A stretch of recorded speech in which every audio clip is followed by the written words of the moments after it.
Você provavelmente já fez esta pergunta: por que Deus permite que pessoas inocentes sofram? Por que Deus permite o sofrimento de gente inocente? Crianças inocentes, pessoas às vezes que sofrem ou até morrem estupidamente, sem ter nada a ver com o problema que as atingiu. Por que Deus vê tanto mal no mundo e permite que esse mal corra solto e assim causando tanto sofrimento a gente inocente? Você provavelmente já pensou nisso, já fez essa pergunta ou já ouviu alguém fazer essa pergunta. Eu ouço muita gente fazer essa pergunta, é uma pergunta milenar.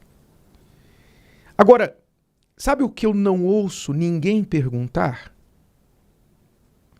O que eu nunca ouvi ninguém perguntar é a seguinte pergunta: por que a pessoa mais inocente da história sofreu uma das mortes mais cruéis na cruz? Eu não vejo ninguém fazer essa pergunta. Mas é a pergunta que tem tudo a ver com a primeira. Porque se a pessoa quer saber por que Deus permite que inocentes sofram, logo, vamos ao mais inocente de todos e que sofreu, talvez aí, quando você coloca na balança que o fato de que ele não tinha nenhum pecado e sofreu uma das mortes mais violentas que um ser humano pode sofrer, então ele foi o que mais sofreu e mais inocente. Então, por que Deus, sendo todo-poderoso, não parou o sofrimento do próprio filho dele? As pessoas não perguntam isso. Mas se elas perguntassem, então elas entenderiam que a resposta às duas perguntas, aquela primeira que diz por que Deus permite que inocentes sofram, e a segunda pergunta, por que a pessoa mais inocente da história sofreu uma das mortes mais cruéis na cruz, a resposta é a mesma para as duas. A resposta para essas duas perguntas é o pecado. O pecado do ser humano. O pecado é o que está por trás do sofrimento, tanto do homem, do ser humano, quanto de Deus. O pecado humano é o que causa o sofrimento no mundo.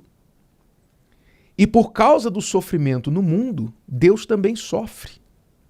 Por causa do pecado, Deus teve que sofrer e sujeitar o seu filho na cruz para resolver o problema do pecado humano.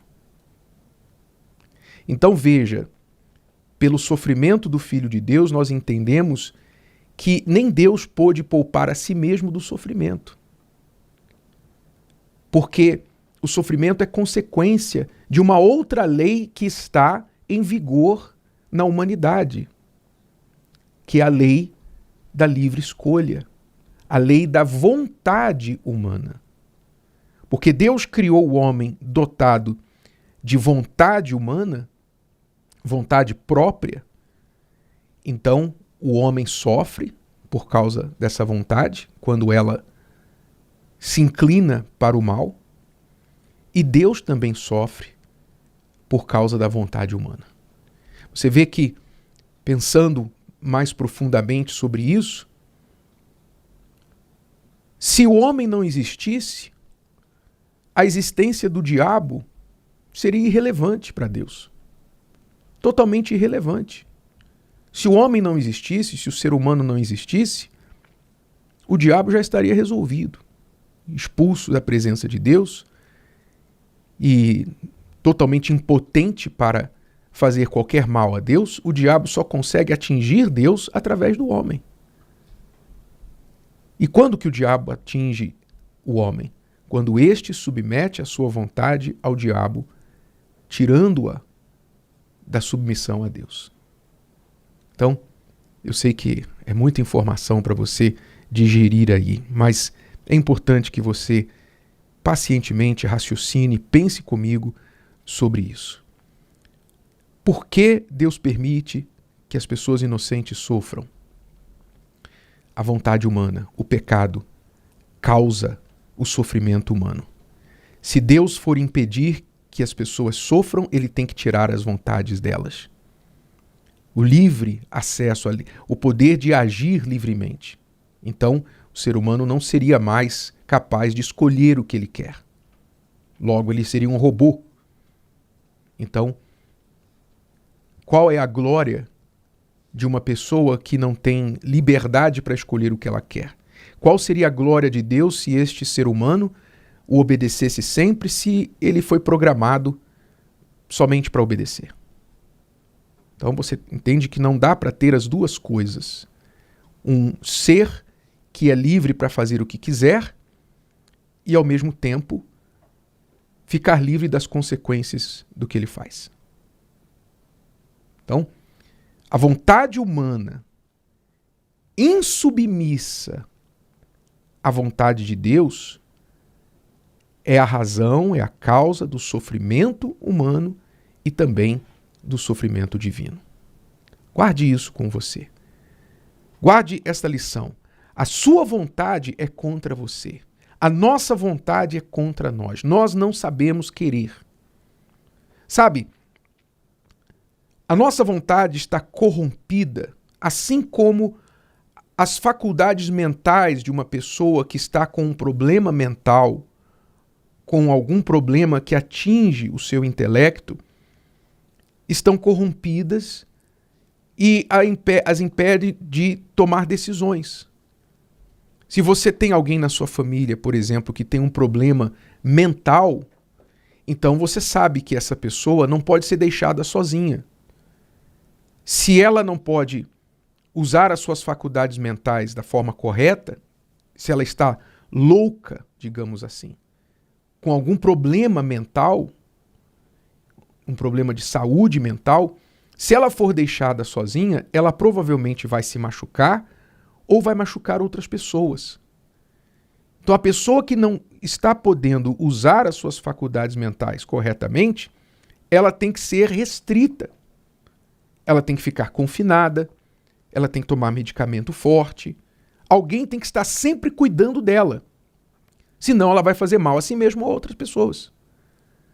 Da mesma forma, assim como uma pessoa com as faculdades mentais corrompidas não pode ser confiada para tomar decisões sozinha, nós também não podemos deixar a nossa vontade à vontade. Porque a nossa vontade foi corrompida. A vontade humana está corrompida. Nós não sabemos querer o bem. Não sabemos querer o bem, só o bem. Nós queremos o bem, mas às vezes queremos o mal também. Às vezes queremos coisas de forma egoísta.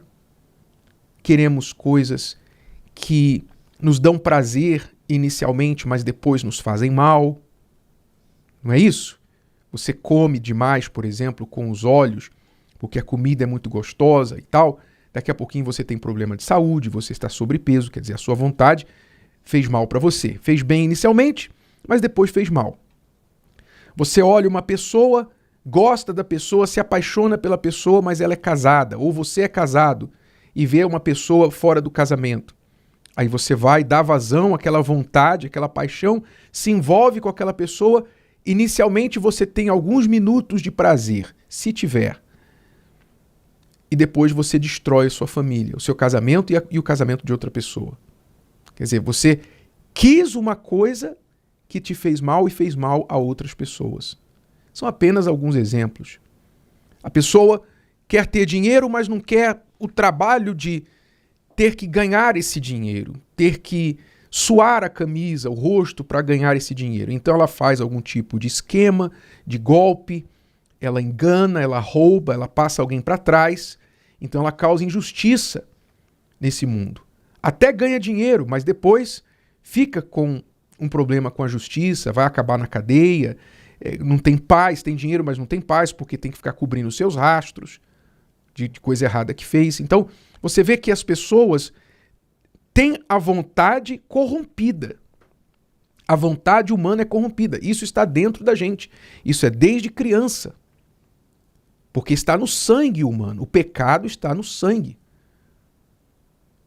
Então, se você quer se livrar do sofrimento, você não tem que ficar culpando a Deus. Ah, porque Deus permitiu. Não. Você tem que olhar para você. Olhe para você. Pegue a sua vontade e submeta à vontade de Deus. Ah, bispo, mas o que a minha vontade teve a ver com um homem bêbado que atropelou meu filho e matou? O que a minha vontade tem a ver com isso? Eu não tive nada a ver com isso. Foi o erro daquele homem bêbado, a irresponsabilidade daquele homem bêbado e o meu filho, uma criança inocente que morreu na calçada e o carro desgovernado o matou. O que a minha vontade ou a vontade do meu filho inocente tinha a ver com isso? A sua? Provavelmente nenhuma. Mas você tem que entender que nós estamos inseridos em um mundo com bilhões, mais de 8 bilhões de pessoas, cada uma com a sua própria vontade. Que inclui beber além da conta, que inclui pegar um carro e ir além do limite da velocidade. E nós estamos vivendo numa cidade com muitas pessoas que fazem isso. Então, é inevitável que você passe por isso. É inevitável. Agora, a culpa é de Deus? Não. Coloque a culpa onde ela pertence. A culpa está no homem, está na vontade humana. Nós não podemos deixar a nossa vontade à vontade. Se você deixar a sua vontade à vontade, você vai sofrer por ela. Então a melhor coisa que nós podemos fazer é submeter a nossa vontade à de Deus e pedir que Ele nos guarde no seu esconderijo. E ter o conforto, o consolo de que ainda que neste mundo nós venhamos sofrer injustiças e até a morte injusta, nós sabemos que pela fé nele, o justo juiz fará justiça no final. No final, tudo vai ser resolvido, porque aí sim ele vai tomar nas mãos o juízo e vai executar a justiça a quem de direito.